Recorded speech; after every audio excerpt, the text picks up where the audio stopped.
back.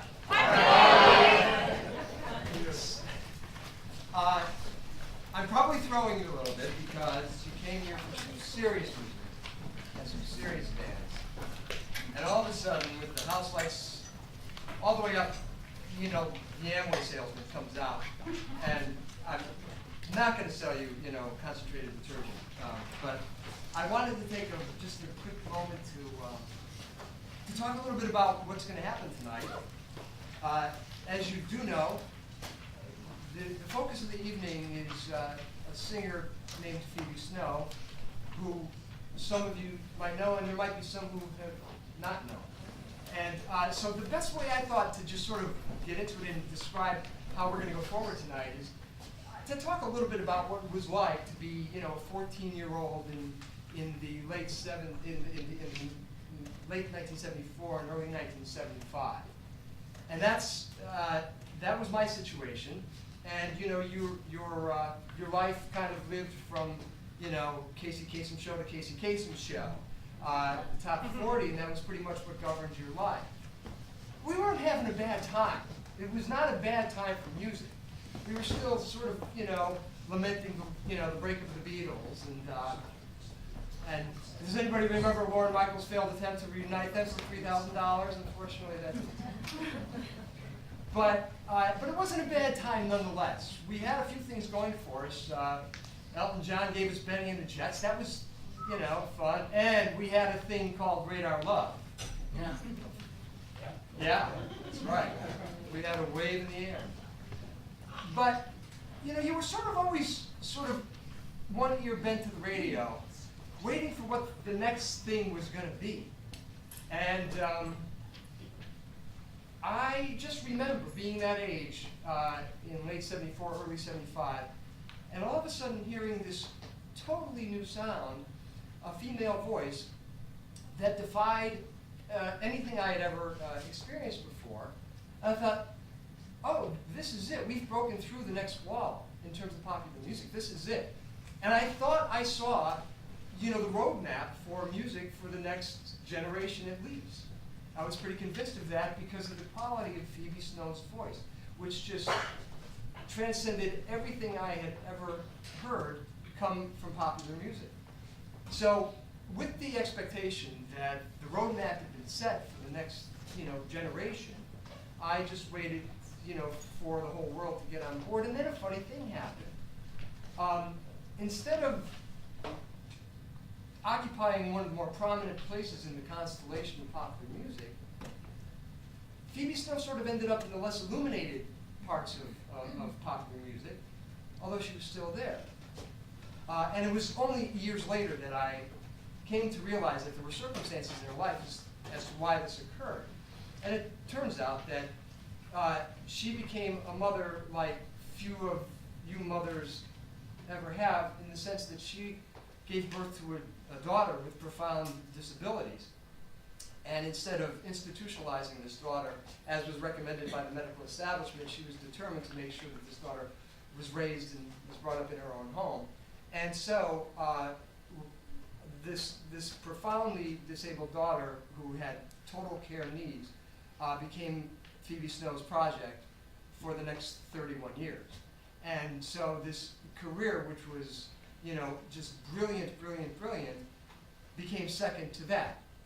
And so what's interesting, though, is that subsequently Phoebe Snow has occupied this very different place in the music constellation. We have our icons that we, you know, rightly adore and will continue to adore forever. And there are tribute shows that go on and on for many of them, rightly so. But Phoebe Snow occupies that very interesting place where she not only is musically inspired, but she gives us a little bit of a roadmap as to how to live our lives too. And as somebody who's part of the creative community, along with a lot of the people you're going to see tonight, it was Phoebe Snow is less the subject of a tribute tonight and more of an inspiration for how to go forth. And so, you know, having said that, we're about to embark on a show with some wonderful music and some wonderful bands, maybe a laugh or two. And so, having said that, I'd say welcome to Snow Falling on Red Leaves. And here we are. I'm going to bring out Gregory Joseph.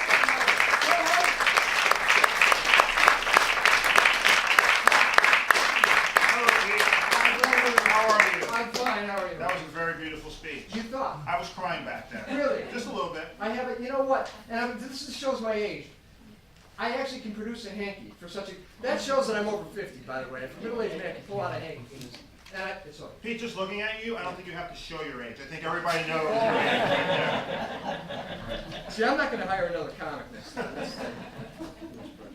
So, listen, we wanted to go through. There's a few community announcements, a few kind of informational things that we wanted to cover before we get going.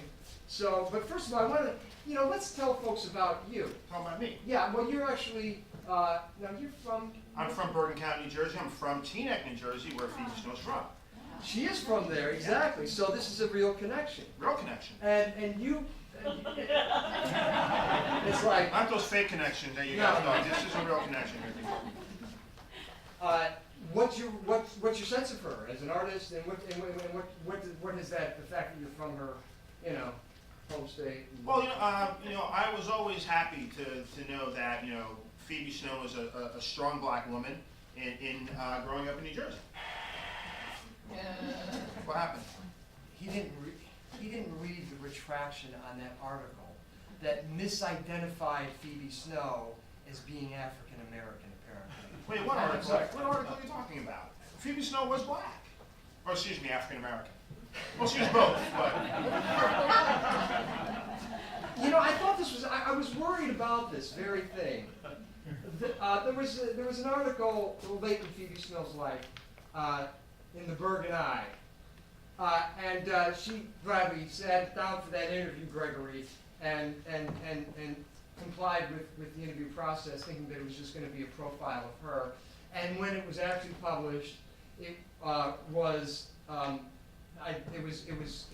framed as prominent African American artists from Bergen County, New Jersey. So I remember that. yeah. Oh, so well, I'm here to tell you. Sometimes even journalists are way off the mark. Were you going to tell me the newspapers were wrong? This one was. I don't believe you. So, I don't believe you. Look at. She wasn't black, but I want to get you on board with this. I don't want to lose you on this. She was white, but she was blackish. Blackish. I mean, okay, all right, look it, come on. Okay, single mom. Bill Clinton had a single mom. Doesn't mean anything. All right, okay. All right, financial problem. Bank of America had financial problems. Doesn't mean anything. All right, okay, she lived in an apartment. Hey, the Jeffersons lived in an apartment. They were moving on up. All right, I'm in trouble. Don Kimmel. I'm in trouble, and I need, maybe if we could play that cut that you and I had listened to earlier. She's technically white. She's blackish enough. I want you to be on.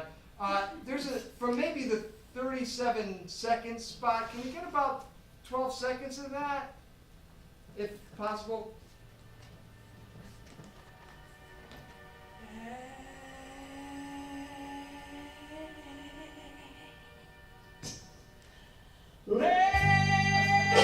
Folks, does she have soul? I stand corrected. All right. We won them over. Gregory stays. All right.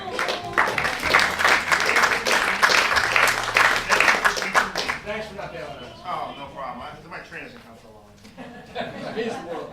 All right. Should we do a few, let's see, community announcements? Sure, why not? All right. I guess, listen, why don't you take this first one? Support groups. I guess there's a couple of support groups that we wanted to announce, right? This Tuesday at the Desmond Fish Library, it is Men Who Can't Barbecue. All right? Anybody in that? And I just want to clarify, there's another similar group called Men Who Can't Barbecue, who are married to women who can. This is an offshoot faction not sanctioned by the statewide organization.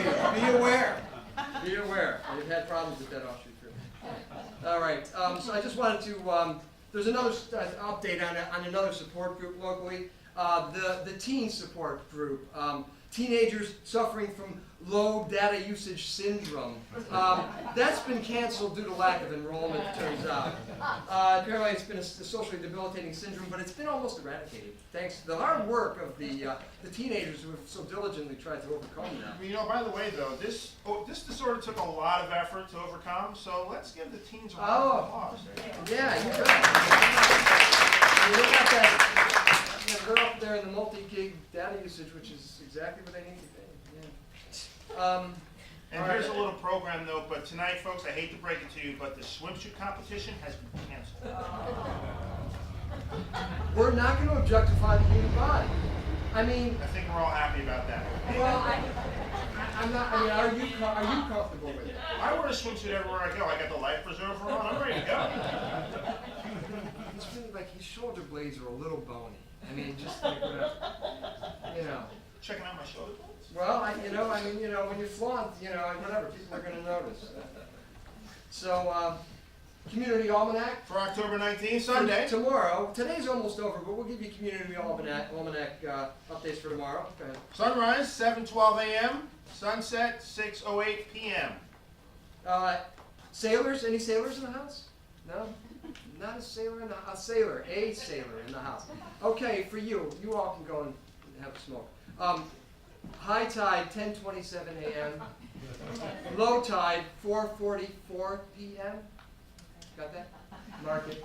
And anxiety for the coming Monday morning will be at 5:12 p.m. Okay? All right. So anyway, I think there's been a little discussion about how you and I ended up on such a music-centered program. True, I'm wondering that myself. You know, I think there's a rationale to it in the sense that, I mean, it's quite known that Phoebe Snow had a very, very well-developed sense of humor. She was actually on the second episode ever of Saturday Night Live, so that proves that she actually had Right, chops. exactly. It was season 1, episode 2, which pretty much puts her at the very origins of the comedy universe. I mean, really. So I would say it was justified in that sense. I think it's appropriate that we're here. Yeah. To add another point to that, there's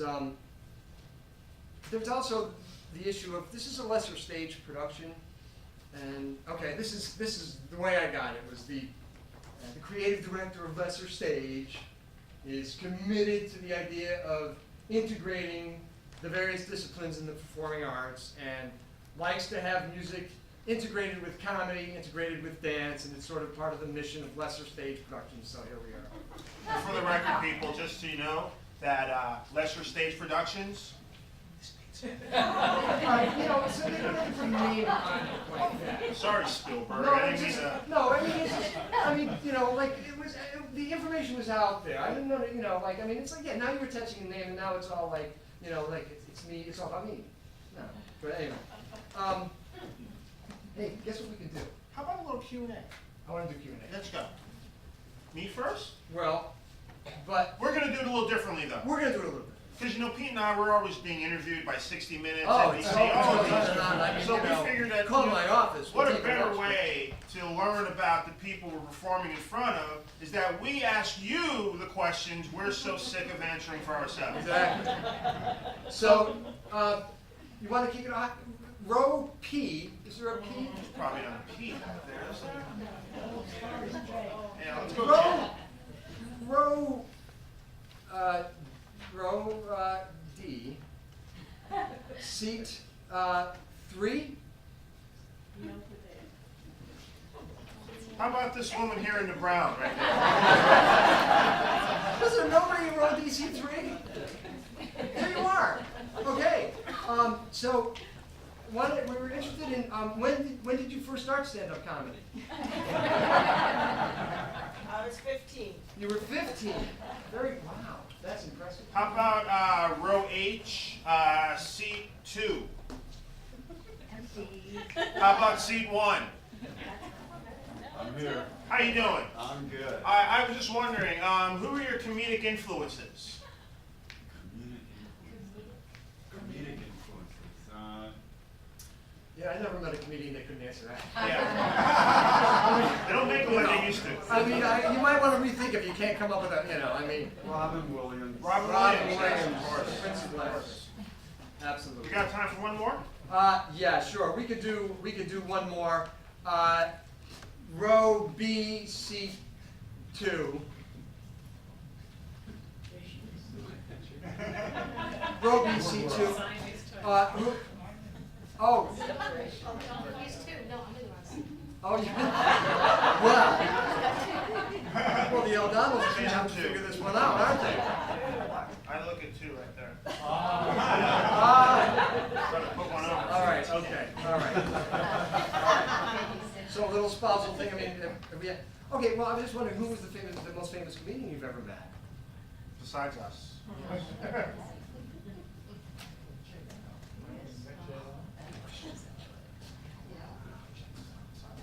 are we doing? That train comes in half an hour. I've never met Jay Leno. All right, okay, and so with that, I think it might be time to actually get along with our show.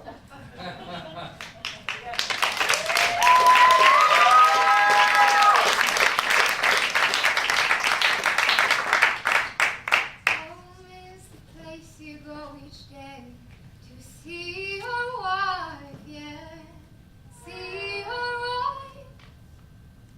So, that was that was the wedded appetite. We want to talk about who we're going to have here. Our first musical act is someone that I've had the pleasure of working with already, and they are wonderful.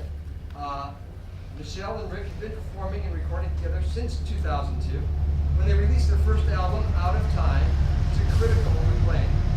They're releasing their third album, Grateful, this fall.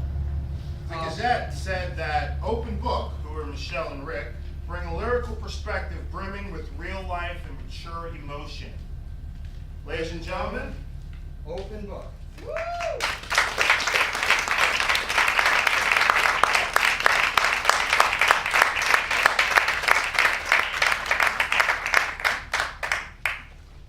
Hi, everyone. So I had a lot of fun going through Phoebe's catalog, and surprisingly, there were a lot of songs that I had never heard. And I found this one that really kind of struck a chord with me. She was very vulnerable in her writing, and it's something that I really respect and admire. And the song is called Something Real.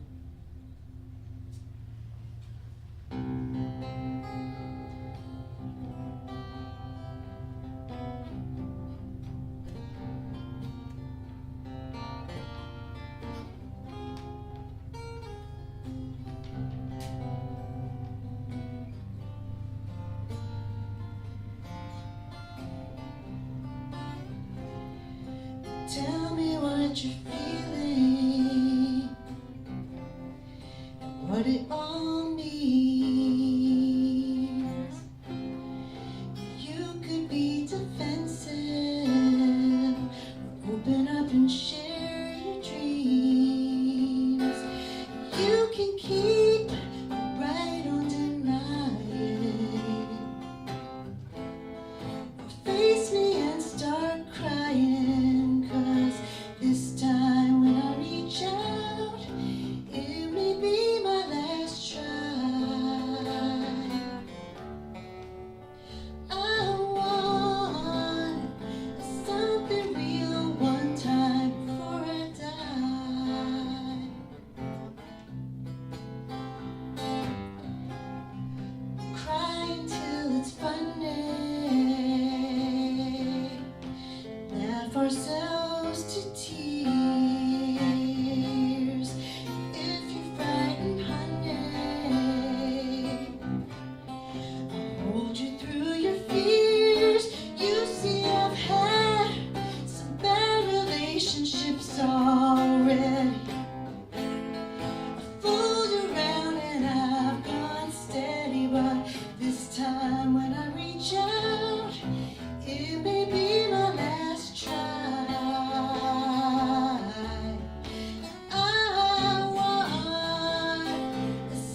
We could make love all night till the sky catches fire. Talking for hours, I'll never get tired. Don't want you to lie, but you're such a beautiful light. Yeah, yeah.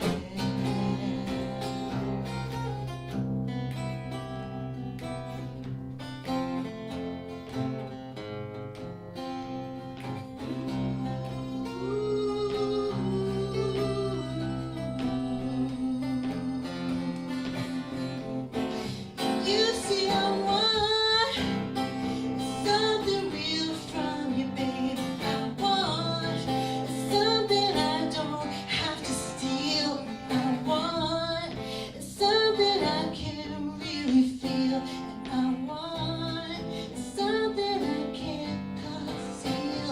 I want something real one time before I die. Something real, something real, something real.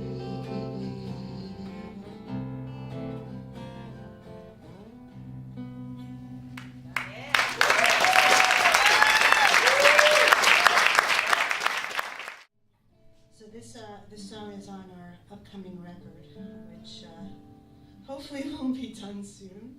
We've been at it for almost a year now, and we're just about finished. And this is actually an old song that I wrote when I first started getting back into music, and my daughter was little, and I was trying to juggle a full-time job and marriage and child rearing and doing music at the same time. It was a little overwhelming. And so I think of Phoebe going through what she went through, and I can't even imagine how she got through what she did. So this song is called Grateful.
duo. We were doing our own singer-songwriter thing. When we got together, we kind of melded these things together with harmonies. This is one of my tunes.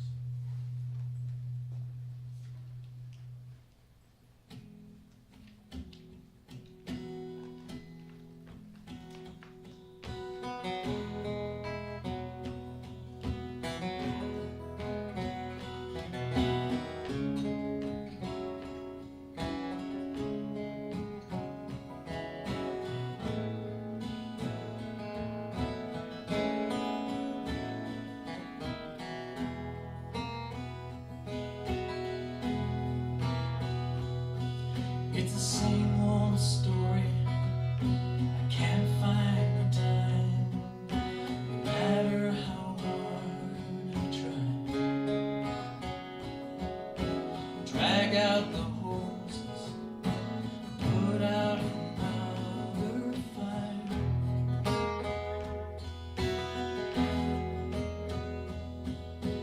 Living a life, dreaming and dreaming, always the two apart.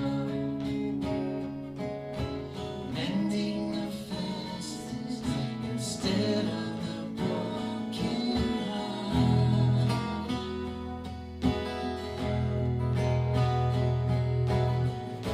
Say a prayer for your daughters. Say a prayer for your son. Say a prayer for love to guide them on.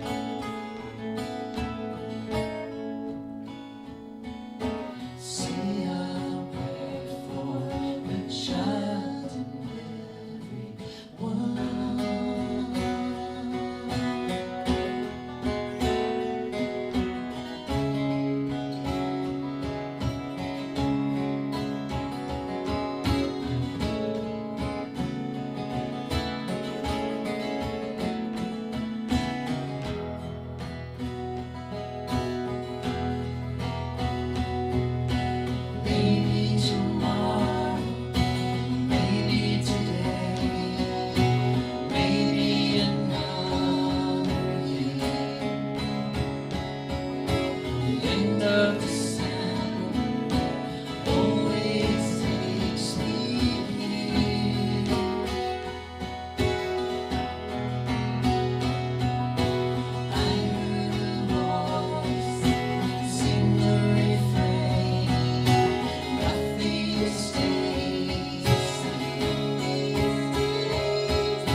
I dare not go.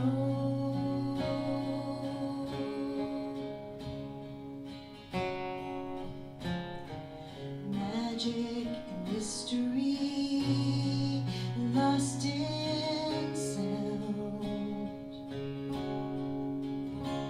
and I dare not go.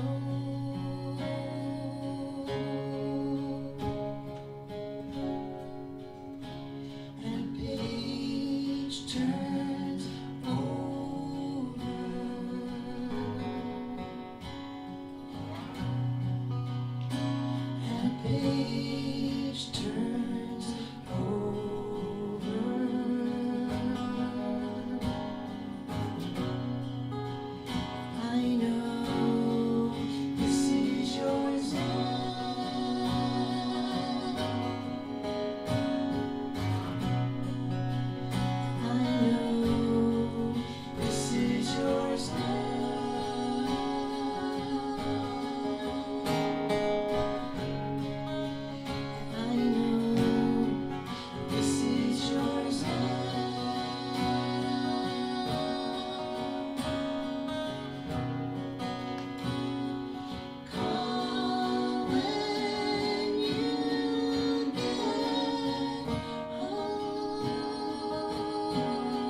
going to leave my husband and bring out a younger woman to join him on stage.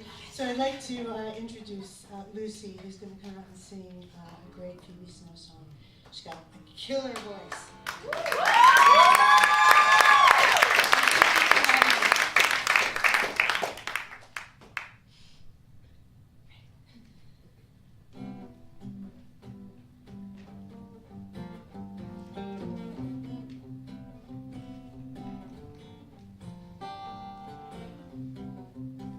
Wish I was a willow, that I could sway to the music in the wind. I wish I was a lover, I wouldn't need my costumes and pretend.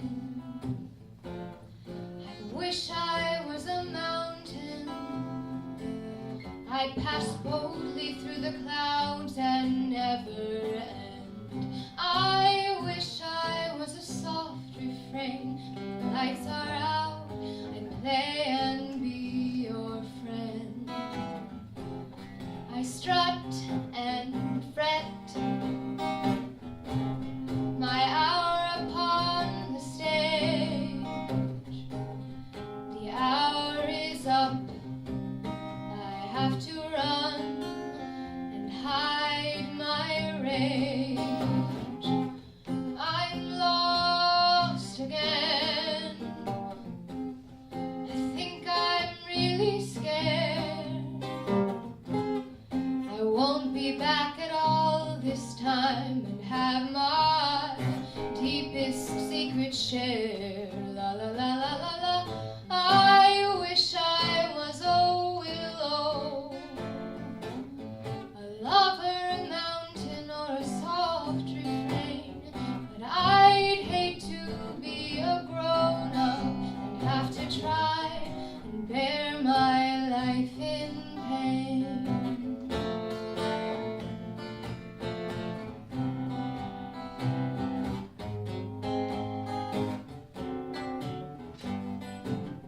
I wish I was a soft refrain. When the lights are out, I'd play and be your friend. I strut and fret, my hour upon the stage. The hour is up, I have to run and hide my rage. I'm lost again. I think I'm really scared. I won't be back at all this time and have my deepest secret shared. La la la la la la. I wish I was a willow, a lover, a mountain, or a soft refrain. But I'd hate to be a grown-up and have to try and bear my life in pain. And I have to try and bear my life in pain. And I have to try and bear my life in pain. And I have to try and bear my life in pain.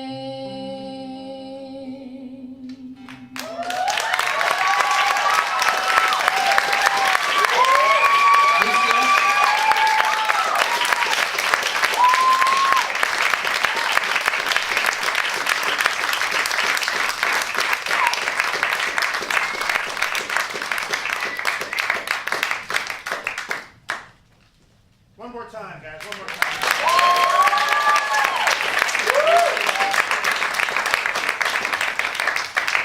I'm gonna pretend like there's not a man behind me, okay? Pete Smith is a comedian, writer, solo performer whose work has been featured on pages and stages from New York to California. In San Francisco, he was the founding member of Club Sola, a collective which became one of the primary platforms for the Bay Area's thriving performance scene. From that, he created 2 solo performance pieces, working with such collaborators as Camu Bell, who's been featured on Fox Television's Totally Biased, and Bruce Patchman. Ladies and gentlemen, please welcome to the stage the man who brought this all together, Mr. Pete Smith.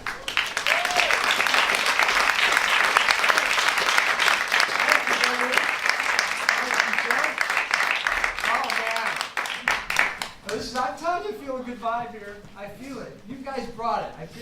I feel the drum circle coming out. I mean, we can do that. Can we use those drums? Yes, we can use those drums, and I can lead. Listen, I'm a drum circle veteran from way back. I know my way around, a couple kettle drums and some patchouli. I can get you there. I sat in on my first drum circle in 1968 when I was 8 years old. I really have some credit in that regard. I'd love to relive that moment with, at some time, anytime, and with you guys but, a little fair warning, I mean, that one got a little off the hook because the midway point, 3 people were naked.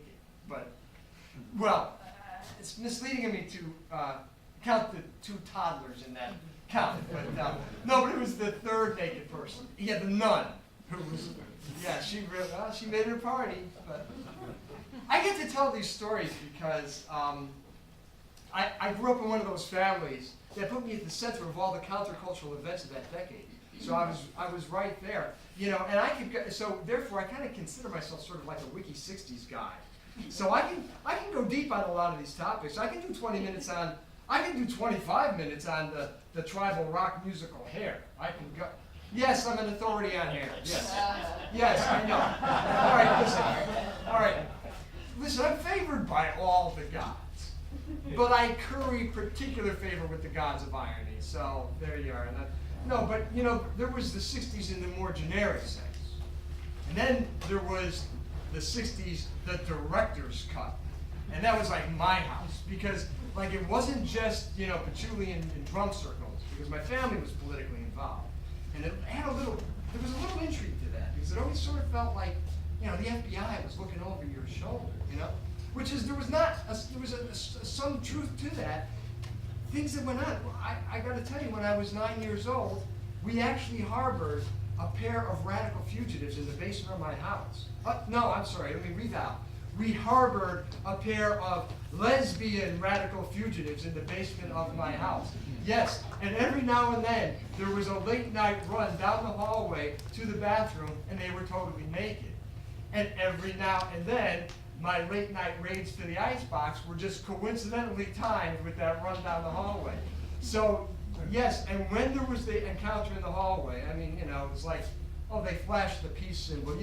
That was an old visual diversion. I knew right where my 9-year-old eyes had to go. And when I walked onto the side of those earthy, lopsided breasts, it was like, that was my manhood moment right there. I was only 9. I was way ahead of schedule, but I had this added advantage of having this coming-of-age moment. I mean, my testosterone was like quadrupled right there and then. And I felt weird. I knew that this was an advantage over the other 9-year-olds. Nobody had gotten to the point I had gotten to, but they didn't have the advantage that I did of having a couple of naked hippie lesbians in their basement. It's sort of, doesn't get to the edge. But I will tell you one thing. I gained a lot of credibility with them and with the larger hippie community in general, who were so much in our lives. And one of the reasons was, as young as I was, I captured the look, and I gained their confidence. I was a kid, but I had shoulder-length hair, and all I had to do to complete the total flower child look was raid my mother's jewelry box for something to pass as love beads. So, and this was a happy accident, this kid, because it ended up being easy. What happened was, at the time, I had a babysitter from up the street who used to enjoy dressing me in drag anyway. So all I had to do was, look in the mirror. One day I looked in the mirror and I thought, if I lose the fishnet stockings, it's it's just add water, and stir. It's like instant flower child. So that's how I got to that point. But my credibility in that regard carried over to the schoolyard, because I've got these hippie connections, And I'm only 9 in the schoolyard now, but who's the guy? Who's the guy with the 24/7 pipeline connection to an unlimited supply? You know where I'm going, right? Exactly. Sand candles. Hippie artisan sand candles. I was holding, baby. I had it. It was like, you know, I'm feeling a vibe that some of you thought that there was a drug reference. Which indicates to me that you might not have been listening. Drugs came later. I'm telling a story from when I was 9, not 10. But you know, my credibility with this whole community doubled when I was with my brother. Because my brother is adopted, and he is ethnic Korean. But in the summer, he would grow his long, silky black hair all the way down to his ass, and he tanned up to a golden bronze, and he accessorized with the accessories of the day, headbands, feathers, and he looked Native American. So the older hippies that we were always involved with were like, they loved him. Oh God, they were like, yo man, Tuesday morning, we're taking over the State House, man. It's all about Native American land rights, man. And we want you to be the face of the movement, man.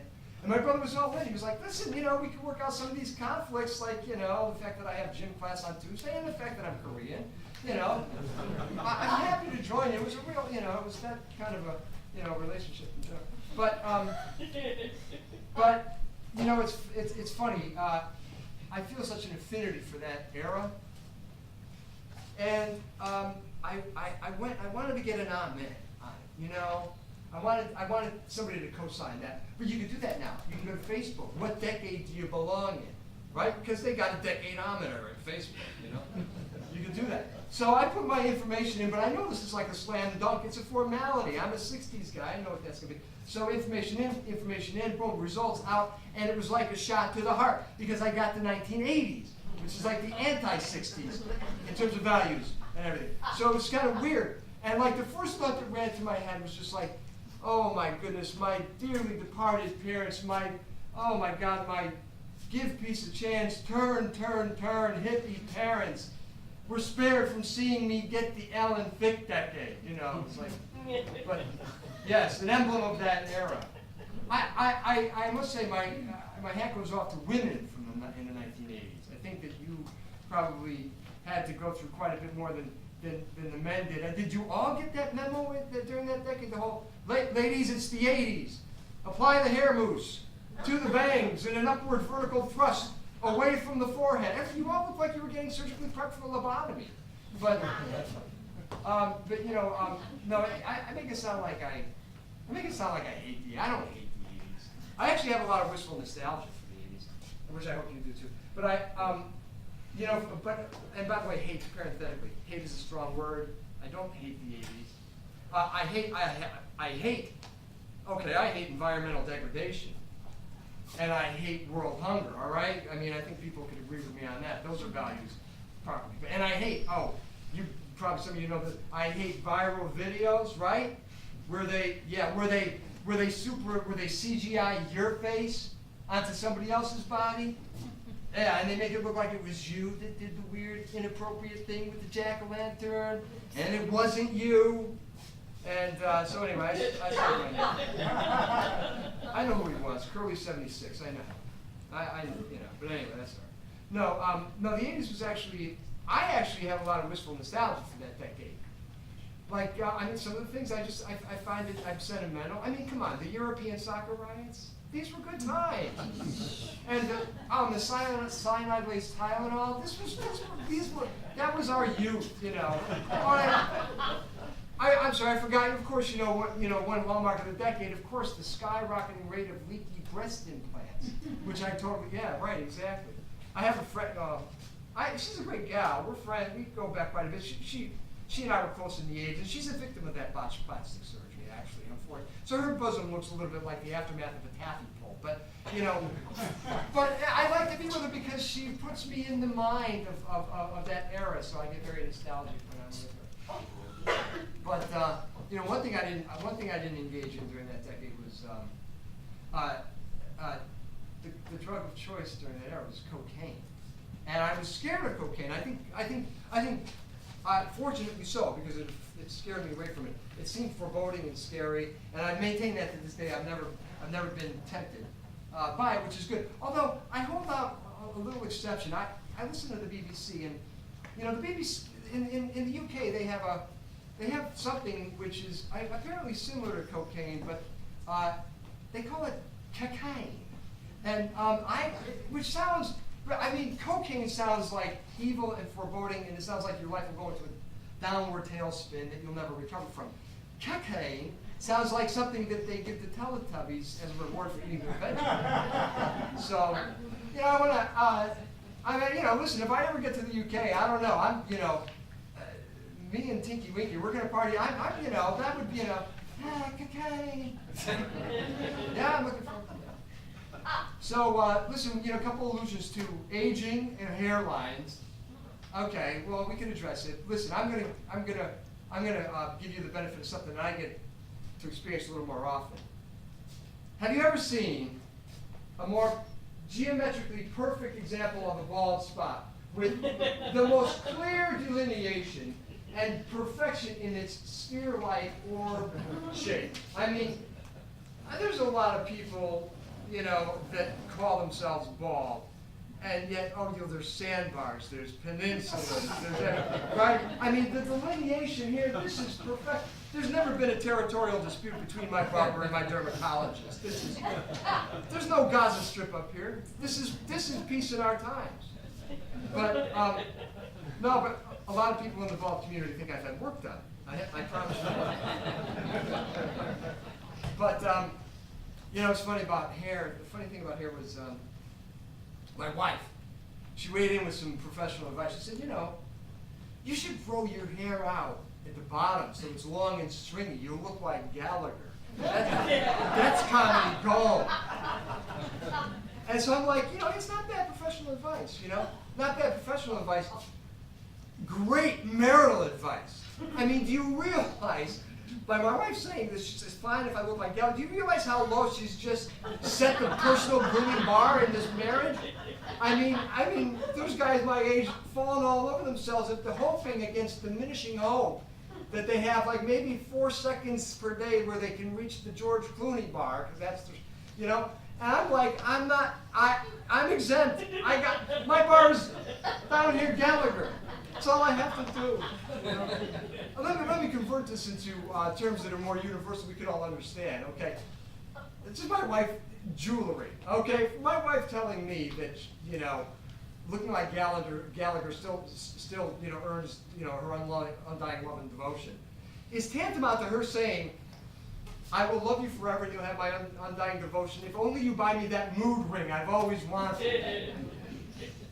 So, you know, but it's funny, you know, I got caught in an odd situation the other day because she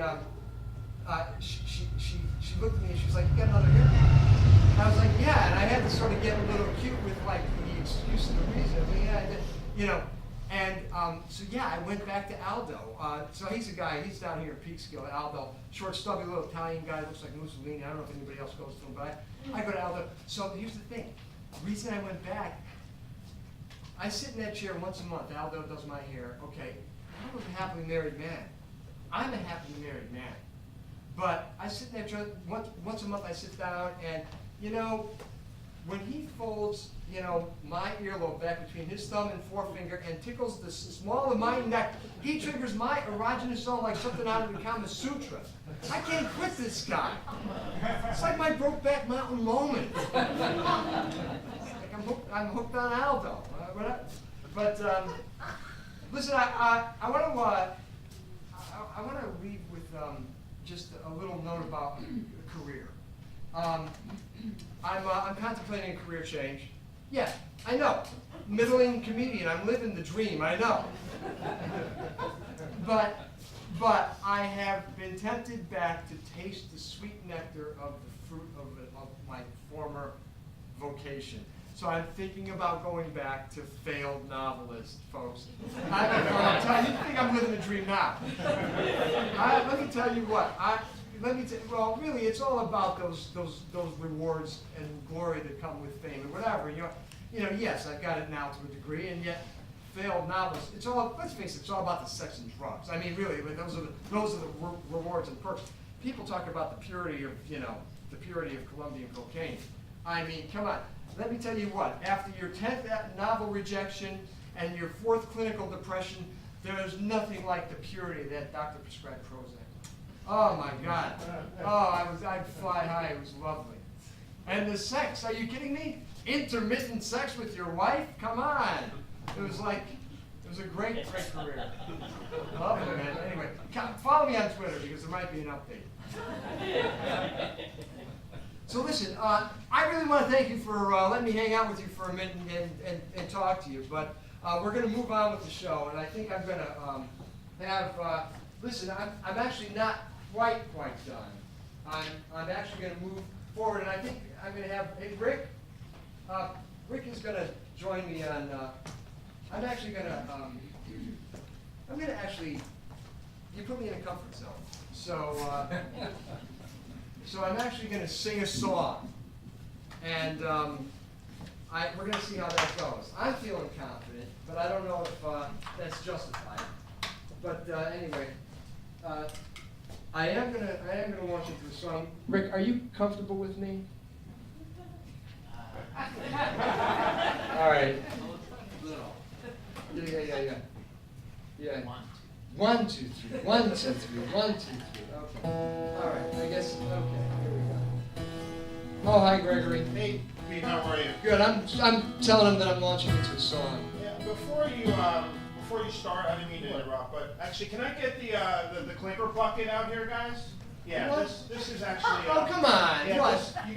if you guys don't know about this, this is the bucket that the theater uses. That every time someone sings, and we anticipate them hitting all the wrong notes. Oh, jeez. They put money in here. So I figured with Oh, Pete come out on. here, we get. So I'm. You want? No, you know what I'm going to do? You know what? I'm not going to hit any fat notes, but you know what I'm going to do? Well, all right, I better prepare. All right, you know what? Here, all right. That'll carry me through 4 flat notes, all right? All right. We'll see if, hopefully, that won't be necessary. I'm going to pray for a train to come by. Yeah. So, speaking of trains. Okay, so, here we go. Well, I saw her name on the side of a train somewhere a long time ago. I don't know who she was, but I gave my love to someone called Phoebe Snow. Like a bird on a wing, I hear a voice ring, sing, as over the prairies we roam. Well, I'd give my life to spend one more night in the arms of my own Phoebe Snow. Well, I climbed on board through a wide open door just as she started to roll. And I rode so light through the warm summer night in the arms of my own Phoebe Snow. Like a bird on a wing, I hear a voice sing as over the prairies we roll. Well, I'd give my life to spend one more night in the arms of my own Phoebe Snow. I'll get this. Now listen, long ago, on the Lackawanna Railroad, there was a train called the Phoebe Snow. And along with the name, there was an artist's rendition on the side of the boxcar of a lovely Victorian woman, meant to symbolize everything that was pure and lovely in the world. To a generation of boxcar willies, the sight of the Phoebe Snow coming over the horizon came to symbolize an opportunity for them to take advantage of a warm, secure, and safe night's sleep in their otherwise hard-scrabble lives. Years later, a little girl with a golden throat in Teaneck, New Jersey, spotted one of the aging rail cars in a freight yard and decided that when she was world famous in singing for the masses, that she too would be known as Phoebe Snow. And once it was established that she was able to do fine justice to her adopted moniker, Phoebe Snow the singer gave another meaning to her legacy. And in place of the Boxcar Willies, who took such solace in the original Phoebe Snow the singer devoted so much of her adult life to caring for a daughter with disabilities who so profoundly needed her love and nurture. And as I awoke, as the day broke, I gazed out over the plain, thinking is how I'm better off now for being in love with a train. Like a bird on a wing, I hear a voice sing as over the prairies we roll. Well, I'd give my life to spend one more night in the arms of my own Phoebe Snow. There we are.